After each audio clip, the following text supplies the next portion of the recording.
So I'm okay with it. Where does maybe this defensive performance rank for you? I know it's early, it just happened, but from start to finish, that was about as good as maybe we've seen in your tenure here. And they shouldn't have been out there at the end of the game. You know, that was not their fault. I thought first off the crowd was tremendous. You know, Gene brought it up, I brought it up. When the shoe's rocking like that, it's difference maker.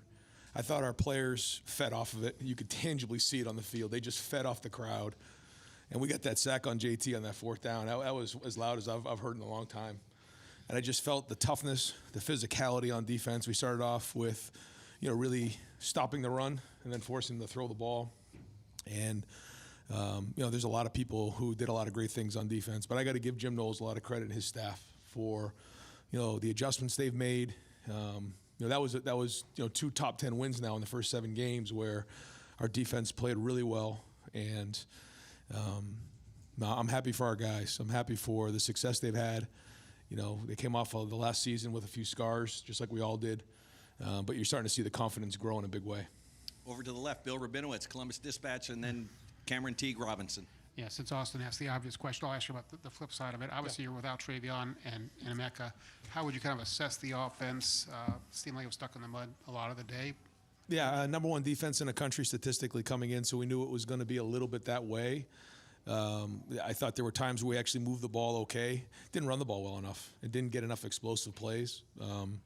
We certainly, you know, could use, you know, Trey and Emeka back, but, you know, we had enough to win. And, you know, we don't score there. We had a couple really nice plays designed for Devin, and he rolled the ankle there, and you know, and so it was out for the game. So that kind of threw us off. But you know, we still can't get in on those 2, you know, 3rd and 4th down plays. That would have been a huge difference maker. But you know, overall, just, you know, not good enough. But I got to give Marvin Harrison so much credit. You know, to go for 11 catches for 162 and a touchdown when, you know, I would think most teams, the first thing they look at is how do I take away Marvin Harrison? And we targeted him 16 times. I think he was open on most 16 of those plays. And so, you know, he showed up in a big spot today again.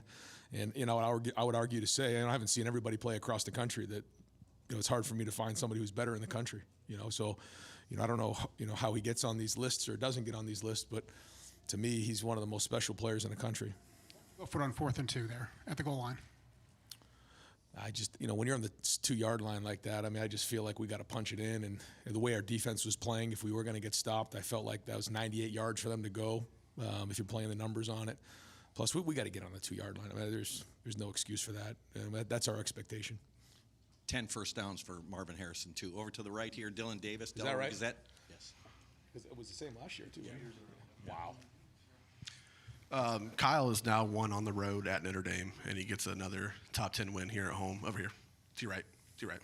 Gets another top 10 win at home here. I guess, how are you just seeing him grow up in front of your eyes in moments like this where obviously, you know, wins are wins, but moments like these kind of, you know, have added significance? You know, he took care of the ball. You know, there was the 1 sack fumble that was returned for a touchdown. So, you know, if it wasn't a hold there, you know, that would have been a whole different game. So we got to get rid of that stuff. It was a hold. I think that's why he double clutched it, but still. There were some really good things. He kept battling in there and, you know, did enough for us to win. But I know we're going to watch this film, and there's still going to be things that we need to grow on, and then things that we did well that we got to enhance. And, you know, we'll watch the film, and on Tuesday I'll have a better assessment of that to figure out if he graded out a champion or not. But, you know, I know we left a lot of plays on the field today on offense, and we didn't execute well enough in certain areas. Now, again, number 1 defense in the country, so you have to. It's all relative, so we'll look at it. And it was good enough to win, but certainly our defense put us in a great situation on offense to win. Far left, Cameron Teague Robinson, The Athletic, and then Max Olson. Ryan, coming into this game, you talked about Penn State's ability to just hold the ball, time and possession, and they methodically move down the field. They're 1 for 16 on 3rd down today. What does that say about this defense that they don't give up big plays and they get off the field on 3rd down? Yeah, we did. 1 for 16 is just tremendous, and then 1 for 3 on 3rd down. So I guess it's 2 of 19 for 3rd and 4th downs. Unbelievable job. You know, I think that was the combination of the rush and the coverage. I thought Jermaine Matthews played a big time game for a freshman, having to step up without having Denzel in there. That was big. I'll forget some guys because there was just a lot of great play on defense. But you know, if we can play like this, then that's championship level defense. And if we can keep growing as a team, then you know we'll be tough to beat here down the road. Over to the right, Clay Hall, WSYX. I know it's 1-0 every Saturday is a goal, and it's a huge win. But in this era where you're always trying to angle for later on, it's a huge leg up in a lot of ways in the East. And Penn State had a win over Iowa. I mean, maybe that's not your thought today, but it could be down the road. Well, again, you know, I'm sure there's a couple teams out there, maybe not, that have 2 top 10 victories right now on their resume. And I think the most encouraging thing, although it's like this back and forth, is, you know, we come out of this game thinking that, you know, we probably should have won the game by a few touchdowns at least. So I'm going to wait for that tomorrow. I'm going to enjoy this because it is, you know, you have to find these moments to enjoy because this is a top 10 win. And if you said, you know, you're going to beat Penn State today 20-12, you know, where do I sign up? You know, this is a good team coming in here, well coached. James does a great job. Manny does a great job on defense. You know, Mike, as we know, does a great job on offense. And, you know, they have good players, you know, NFL players all over the field. So, you know, like you said, the goal is to be 1-0. It doesn't always look pretty at times in these games. You know, I think about the last few games that we've been in against, or not few, since I've been here, the games that we've been in against Penn State. It's like it's kind of ugly early on, and then everything kind of happens in the fourth quarter. I know, Jerry, you mentioned that last year. Like it was 16-14, and the final ended up 41-33 or whatever it was, you know. So we knew we had to get this game into the fourth quarter. Tommy Eichenberg mentioned something in the locker room about how we have to be second half warriors, and if, you know, we want to take the next step as a team, you know, we got to finish this thing off the right way. Really good leadership there. I thought Cade Stover's leadership was tremendous. Xavier Johnson had to step up with a Mecca out again. Yeah, I thought he did that. Leadership is important in big games like this. Another Marvin Harrison stat. He's the first player in Ohio State history to have 5 games of 160-plus receiving yards. David Boston had 4. Over to the left, Max Olson, the Athletic. Yeah, Ryan, over here. When you talk about Marvin being the best in the country, I'm curious, in big games, big weeks like this, what's his preparation like? What's his demeanor like today? Yeah, I mean, you can interview him and talk to him about his exact routine, but, you know, people ask me, you know, a couple of guys in this room when they're in the Woody during a Tuesday, Wednesday, or whenever they're in there, say, who's going to leave first, you or Marvin? I said, I don't know. But I always look before I leave to see. I mean, he's in there early in the morning. He's out there late at night. We'll practice, you know, however long we practice. And when practice gets done, you know, I'll go up and eat, and he'll still be out there on the jugs going through the routine. You know, he goes through every play, you know, just going through it in his head. He'll go out there and throw it with Kyle. Then he'll get on the machine that he has, which you should see this machine. He can actually feed it, and then he presses the button, and he shoots it to himself. Coach Mick made a rule that he has to bring somebody with him now, though. He can't just go on his own.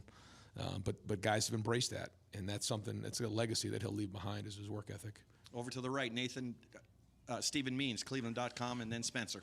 Ryan, I think it was about 50 seconds left, and you had 3 timeouts at the end of the first half. Why just kneel it instead of maybe be more aggressive? Just felt like we were coming out with the ball in the second half. I just felt at that time we'll just regroup at halftime. I didn't want anything crazy to happen. You know, the fumble return for a touchdown was in the back of my mind. I just didn't want. I thought the defense was playing well. I just didn't want to take any chances. You know, it was conservative on my end. I agree, but the number one goal, as we talk about, is to be 1-0. You know, this is a top 10 game, and at that moment, I felt like the right thing to do was take a knee. It was on the 18-yard line. If it was on the 30-something, maybe I probably could have run it there and just see if you pop a run. Yeah, I mean, if I did it again, maybe you'd consider that. But at that time, I felt like it was, let's get into halftime. Let's figure out what's going on. We got the ball in the second half, and let's go from there. Over to the left, Nathan Baird, Cleveland.com. First off, do you have any sense yet how long Denzel might be out? Yeah, it was close this week. So we're hopeful to get him back for practice next week. And if he has a full week of practice, he'll be ready to go. I guess at the risk of being uncouth, is this kind of why you guys went out and threw a bunch of money at Jim Knowles to bring him here to coordinate this defense to win championship-level games in this way? Well, you know, the expectation at Ohio State is to be the best in the country. And, you know, our defense, I think, has a chance to do that. And when Jim got here, I know that was what he wanted to do. And he's done a great job of installing his defense, you know, and you know, especially in the first year. But now, you know, he's really got a feel for the conference, I think. He's taken the next step with our personnel. And the guys are playing with confidence. And I think he does a tremendous job of giving them enough information that they need, but not overloading them and allowing them to play fast and confident. That was the most confident and energetic group that I've been around probably since 19 out there on the field today. When the crowd was into it, I mean, the whole group was just, they had that look in their eye and they were getting the crowd involved. And a couple times I'm like, guys, they're about to snap the ball. Let's go, get going. But I love that. That's the confidence that is building week in and week out. Got time for just a few more over here to the right. Spencer Holbrook, Letterman Row.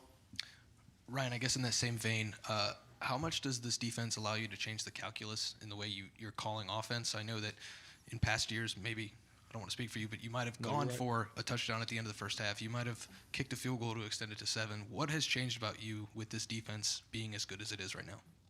I just think in a game like this in particular, you have to do whatever you can to win the game. And if you feel like your defense can flat out win you a game, then you have to make sure that you're doing your part. You can't be selfish in that moment as much as you'd love to just push the pedal to the metal. The goal is to win the game. Sometimes we forget about that. Now, there's other times where you want to find out where your offense is and challenge yourself and grow and build and put them in situations to grow. I just felt like today watching the game that our defense was in control of the game, and if we could get a couple drives together and punch it in and control the clock, it certainly had a lot to do with the defense, but we did have the ball for almost 35 minutes in the game, and that was well done. I just think that, we could have been a little bit more explosive, and certainly not finishing that drive, hurt us, and made it a closer game than it should have been. But, in whatever the game is, the goal is to win the game, and the more confidence we have in our defense, that allows us to play a couple different ways. Third row left, Pat Murphy, 24/7 Sports. Ryan Cade had a few big catches today. He's done that the last few weeks for you guys. I know Marvin gets a lot of the talk offensively, but what does he give you guys when he's out there making plays like that? Yeah, probably one of the most valuable guys on our offense.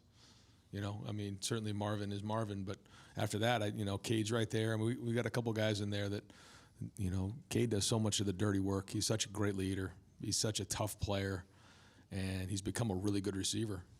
4 catches for 70 yards, some big-time plays. And so we got to keep finding ways to get him the ball. We got to keep finding ways to be creative, to do that for him. He deserves that. Probably could have done a better job as a staff doing that for him today. And we got to keep finding ways to be explosive in the run game. We got to do that. If we want to take the next step as a team, we have to be able to figure that part of it out. Had a couple ideas with Devin. Losing him hurt us because I thought maybe in the fourth quarter, if we needed to do in a 4-minute drill, we could utilize some of those things. We didn't have it. We looked a little out of sync. So we got to make sure that we have a plan for that as well. So got to figure that out and hopefully get these guys healthy. But yeah, Cade's a big part of all of that. Right here in the front row, Tim May on 3, and then Adam Rittenberg. There you go. Ryan, I was going to ask you what does it say about the toughness of your team, but I didn't want to get you going again. JT Tuimoloau in Penn State, and then, of course, Josh Proctor today also. I mean, what did you just see out of those guys? And we've asked you this before about what comes on with JT Tuimoloau when games are in the balance, so to speak, and speak to him, I guess. Well, I think the first thing you notice when you talk about those guys, and just in general, I thought we played physical today. There was a point where we were running the ball too on offense, where we were being physical. We were knocking them back. Matt was did some good things, not enough at the end, but early on. But the defense in particular, JT and Josh, I thought they were physical. There was more than just them. I mean, just overall played fast, strong, violent. But JT, I feel like for him when he gets into those moments where, okay, it's a passing situation and he bumps out a little bit more and his bucket's a little bit higher, like here we go, because now, he knows what's coming. And, he can get himself, those special players can do that. They turn themselves up just a little bit more in those big clutch spots. He did again today. Over to the left, Dan Hope, 11 Warriors. That'll be the last one from that side. Ryan, what went into the decision not to use Dallin at all today, and could Travion have played if you had needed him? Travion, no, he ended up being unavailable.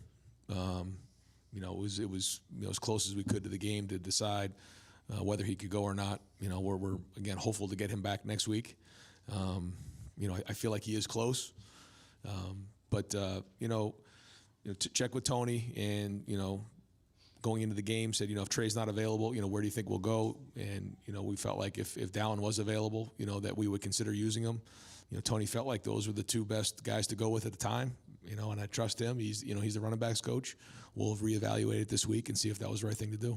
And final question, Adam Rittenberg, ESPN. Hey, Ryan, right here. 7 games in, you have some evidence of who you guys are. Yeah. I mean, what is the personality, and maybe how is it different from other teams you've coached here at Ohio State? Yeah, no, you're right. I think the first thing is just an experienced group of guys that has been through the fire before. We've always been talented, but sometimes we've been young and inexperienced. You think about, 19, 20, 21. I mean, really talented players. I mean, NFL players, guys who, are first rounders, but young. And sometimes playing against guys who are 21, 22, 23 years old in the COVID years, sometimes more than that.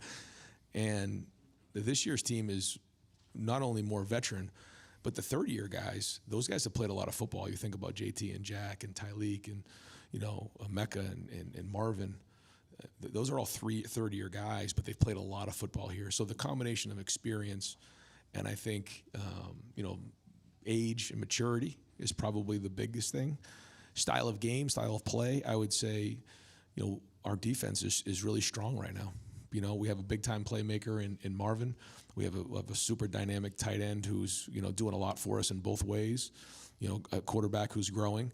I think the biggest part of that is, hopefully getting, some of these guys healthy and continue to build the passing game a little bit more and the running game to be more explosive. If we can take that next step, we have a chance to be really good and reach our goals.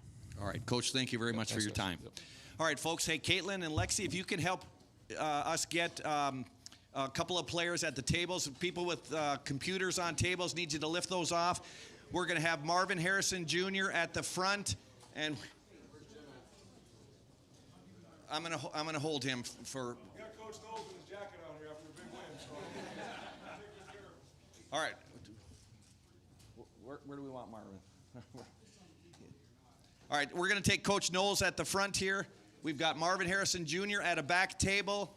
I've got Steele Chambers at a back table. How many back tables do we have? 3? Yeah, and Cody and Steele will be at one table. And I've got Jordan Hancock also at a table back there. Kyle, thank you.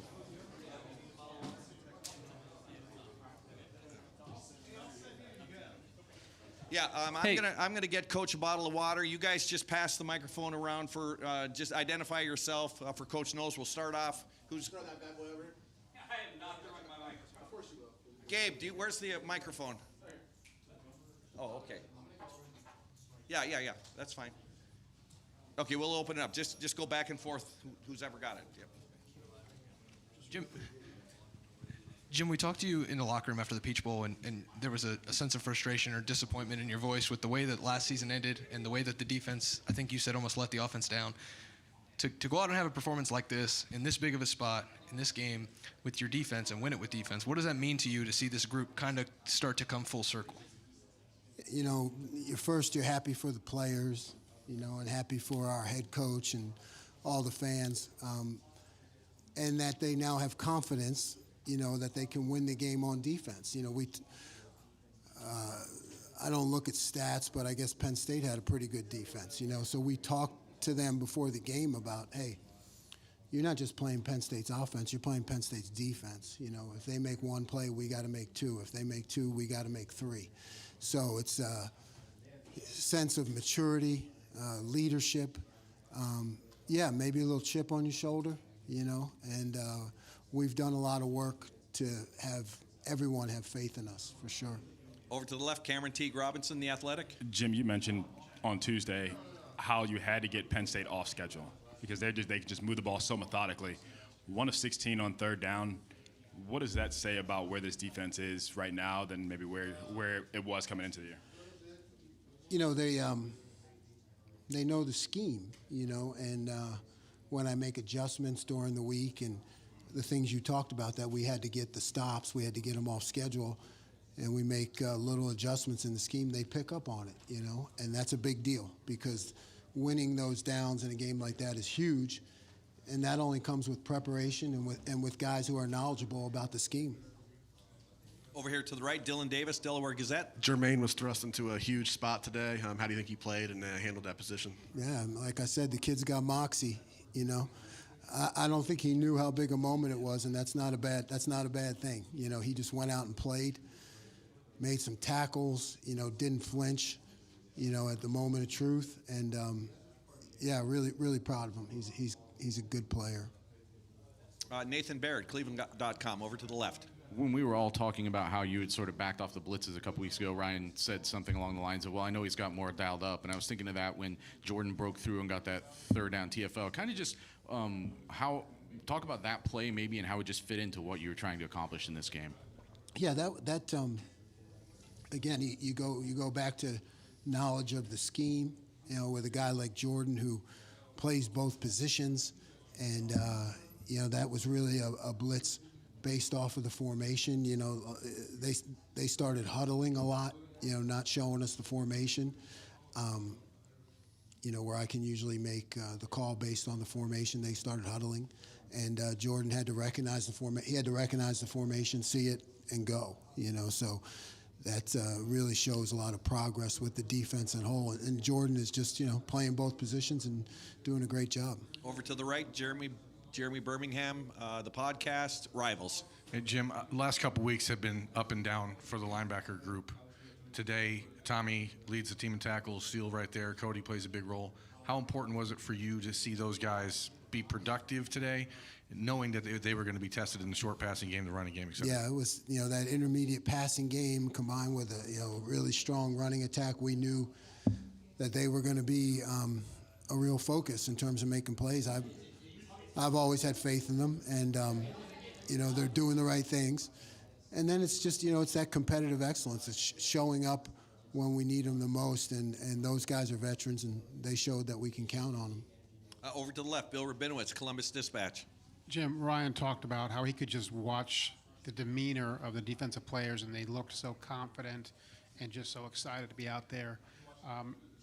Do you get that sense? And what's it like for you to kind of, from where you are, to call the plays knowing that the defense feels the way that they do? Yeah, I mean, confidence and momentum. It's such a huge attitude about playing defense. I mean, probably where I'm most proud of them is we got the stop in their end, and then we turned it over on the punt return, and we came right back out and stopped them again. You know, I think that shows a lot of confidence and a lot of want to. Hey, okay, that's fine. Put us. You know, you don't flinch in that situation because that's easy to, you know, hang your head. And they went out there and got the stop. So I think that sequence right there kind of shows where we're at right now. Adam Rittenberg, ESPN. Yeah, Jim, your defensive linemen before the year were talking openly about being the best group in the country and a lot of high hopes on them. How do you feel they played today, and where are they as a group right now? You know, there's a lot of depth there. There's a lot of guys that play. You know, they've really been solid all year. Guys inside are making tackles. You know, we've been getting pressure. So, yeah, I mean, I think that maybe people look at stats only, but I could see the film. You know, I knew we have a really good group, and they showed up. Over to the left, Dan Hope, 11 Warriors. Just got time for a few more for Coach. What do you think is just the biggest thing that's clicked this year, that's allowed this defense to take this step and really play it as an elite level so far this year? You got great leadership, you know. You got guys who want to, hold up our end, guys who want to be counted on. And then you throw that in with an extra year knowledge of the scheme. You know, that knowledge of the scheme is really a big deal. Being able to see, you know, the forest through the trees, understanding, being able to handle, you know, adjustments during the week, you know, where, you know, maybe in the past you're hesitant to put new things in because guys don't quite understand them, and they pick things up and they study, and they take a lot of pride. Over to the left here, Marcus Hartman, Dayton Daily News. I think early they were averaging 8 yards a carry. They had a couple of explosive runs and then sort of like looked like you turned the spigot on them. And what was the difference there? The explosive runs were just bad calls by me, and So I started making better calls. Yeah. Over to the right here, Jeff Gilbert, Press Pros. What types of things were you concerned that Penn State might be able to be successful at, and how did you stop those? What are the things you felt like? Yeah, certainly the running game. They were a team that could drive the ball, and the intermediate passing game, very effective. So, we wanted to get them in situations where they had to throw the ball down the field and give our rush a chance to get there. We mixed things up somewhat in the rush. We did the right things early in the series, to get them in situations where we could force them to try to throw the ball down the field. Okay, Coach, thank you very much. All right, folks, we're going to bring Kyle McCord up to the front podium, and we're going to put JT Tuimoloau to that back left one. If we can go ahead and wrap up with Jordan Hancock as well. JT, if you could go back to the far back one there. You're fine. Yeah, let's wrap up Jordan Hancock. We'll keep Marvin for a couple more minutes there. We'll open up the floor over here. Dylan Davis to the right with Delaware Gazette. Kyle, was there a little bit of a time where you needed to kind of just settle down? Were you a little amped up to start out that game? And I guess, was there a particular point where you kind of felt like you settled in? Yeah, I felt like early on that first drive, I thought we did a pretty good job of moving the ball, made some plays, and obviously went down, put a field goal up. But I think just for me at least, I feel like I just needed to ease into the pocket a little bit more. Obviously they're a really good D-line, but I thought our line did a really good job today, and I felt like the more and more plays we started running, the more and more they started to wear down. So I felt like we did a good job just continuing to play, and I need to do a better job, I think, early on. I'm just, I wouldn't say relaxing, but just calm in the pocket. Helped lead your team to a win on the road at Notre Dame, another top 10 showdown here at home against Penn State. I guess, how have you seen your own confidence grow, and I guess where do you see yourself being now compared to where you were on that road trip to Bloomington? Yeah, I think the biggest thing, like you said, was the confidence factor of it, just the comfort level too. I feel like the offense, we've definitely grown. I feel like we did a good job of moving the ball today. I thought a few times in the red zone, we stalled obviously and didn't put up a touchdown, but for the most part, especially in the second half there, I feel like we were really moving the ball how we wanted to. And so I think it's just continuing to figure out how to take those next steps, how to continue to put points on the board, because obviously the defense played lights out today. So I think if we can really just, mix our offense and with the way the defense is playing, it's going to be scary. Over second row left, Lori Schmidt, Columbus Dispatch, and then Nathan Baird. Kyle, I'm sure you're a guy who is aware of what's going on in the college football landscape. What do you think that a win like this does for you guys? Yeah, I think the top 10 win, I think it's week 7 or 8 in the college football season now, and we have 2 top 10 wins. So I think in terms of resume, I don't know if we could have a better resume right now, but that doesn't mean anything if we don't continue to win, don't continue to stack these games. And I think ultimately everybody in that locker room knows, it's a next game mentality, and as long as we continue to keep winning, everything else will take care of itself. Speaking of resumes, real quick, reading between the lines of Ryan Day's comments up here, he seemed to be stumping for Marvin Harrison for Heisman. You see him every day. Could you speak to what kind of candidate he is for an award like that? Yeah, I mean, if it's truly the award that goes to the best player in college football, I don't see how he's not in the mix. I mean, obviously, what he's done, especially these last few games, I think, I don't know if we've seen kind of a stretch like that, just how consistent he is, how reliable he is. So, obviously, you guys say it just like I do. He's done a great job, and obviously, he's a lot of fun to play with. Right here in the front row, Brendan Gulick, Buckeyes Now on Sports Illustrated. Kyle, I know when you're playing in a game like this, you're focused on the game that's in front of you, right? You're not thinking about Notre Dame. But you just referenced you got 2 top 10 wins now the first 7 weeks of the season. How much more confident in your own ability did you feel coming out of that Notre Dame game? And did it help you settle in when you were playing in an environment like this? Yeah, I think especially a game like that, with the type of opponent that it was in Notre Dame, who I think is a really good team, as well as the environment, I don't think you can really draw up, especially early on in the year, a tougher game for a team to go into, and getting that win was huge. And, I know for myself, and I think as for the rest of the team, that was a huge confidence boost, being able to go in there and get a win. And so, we obviously got back from that game, tried to correct what was wrong, but at the same time, we knew that if we can continue to use that momentum rolling, it's going to be a good year. Quick follow-up. There's been a lot of attention for Marv and the way he makes incredible catches.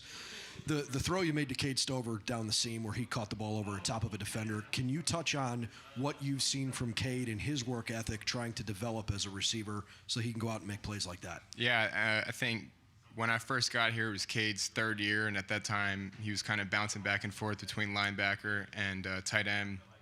And then just seeing the work that he's put in over the past few years, especially with Coach Bailey, I think the work speaks for itself. I think he's always been a very physical presence. I feel like he's never lacked anything in the run game.